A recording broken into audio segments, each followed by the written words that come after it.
Hello, everyone, and welcome back to Rob's Movie Reviews. Just take a moment, real quick, to remind you that if you like what you're seeing on this channel, please hit the like button and subscribe. And I just also would like to remind you, real quick, if you're watching me on YouTube, you can find me my videos over on Bitchute, and vice versa. If you're watching me on Bitchute, you can find me over on YouTube. Now, with that being said, I'd like to talk about a film I like very much. It's a 1973 British horror film entitled The Legend of Hell House. It was released by 20th Century Fox. It stars Roddy McDowall, Gail Honeycutt, Pamela Franklin, and Clive Rival. It's the story of Clive Rival, or Reval. I'm not really sure on the pronunciation here. I hope I'm not butchering it. But he plays a doctor, Dr. Lionel Barrett, who is a professor in the paranormal activity. He, from the scientific end of it, he wants to prove that there is no actual paranormal activity, that it can all be explained with pure science. Gail Honeycutt plays his wife, Anne. They are charged by the very wealthy member of the Catholic Church to enter the Belasco house, or as it's better known, the Hell House, and determine whether or not the house is actually haunted or if it's just some kind of scientific anomalies that are taking place there. They're joined by two mediums, one being a mental medium, that would be Roddy McDowall, playing Ben Fisher. He's a mental medium who had gone in the house sometime prior to this trip. I believe they say it's around 10, 15 years earlier, with a different group, basically there to prove the same thing. And he ended up being the only one out of a group of, I think, 5 people to make it out of the house alive. And he was nearly mad when he got out of there. And he is 100% convinced that the house is actually possessed by supernatural entities, the ghost of the Belasco family. And they're also joined by a young lady, what was her name? Florence Tanner. She is a physical medium. She deals more with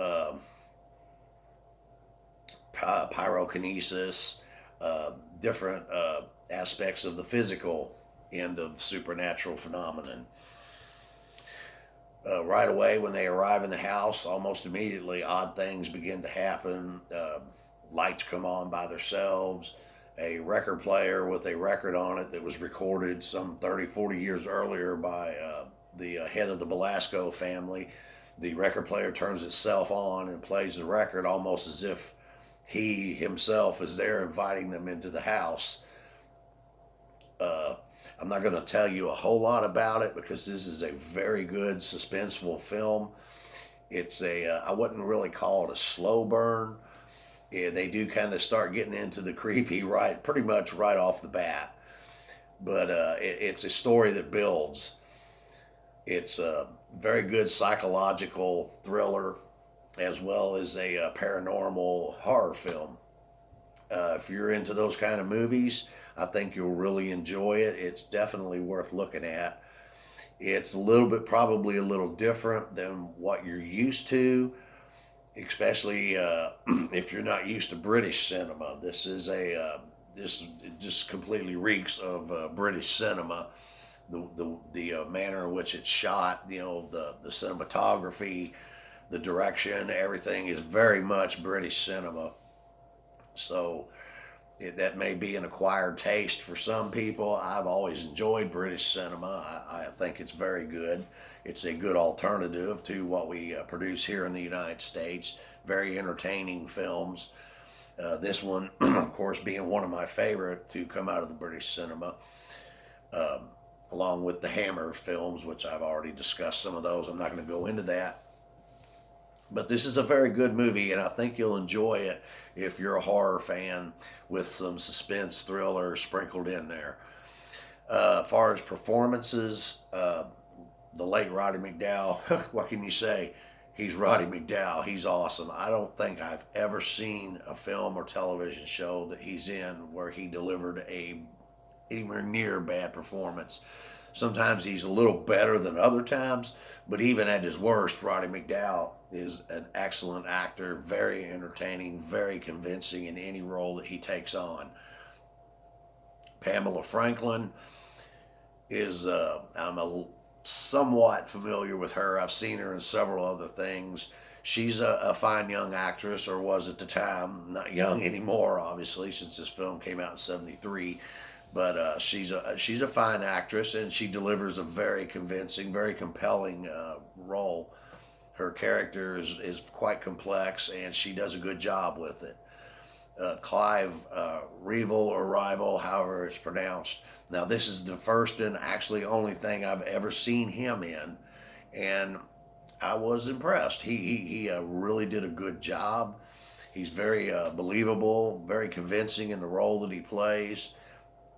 I would say if there was a weak link in this entire movie, it would have to be Gail Honeycutt's performance as the professor's wife, Ann Barrett. I've seen a lot of work of hers through the years in different movies, television movies, and TV show appearances. And for the most part, I'm a fan of Gail Cunningham. She's a very good actress, but I don't think she quite pulled it off in this movie. There were moments where she shined and she put in some really nice performances, but she was not consistent. For the most part, overall, I think her performance was a little flat. It was a little subpar for what I'm used to seeing out of her. But, other than that, I really don't have many complaints about this film. I think it's a great film. It's very frightening if you let it get into your head, which is what I do when I sit down and watch a horror film, especially if it's a slow burn psychological type film. I just let myself go, and I let it get into my head. I invite that because that just makes those type of movies that much better. If you go into it with that frame of mind, I think you're really, really going to enjoy this movie. So with that, I am going to wrap this review up, excuse me. I highly recommend this film. Again, it's The Legend of Hell House. A very good movie. I highly recommend it. If you get the opportunity, you should check it out. So until next week, you all take care.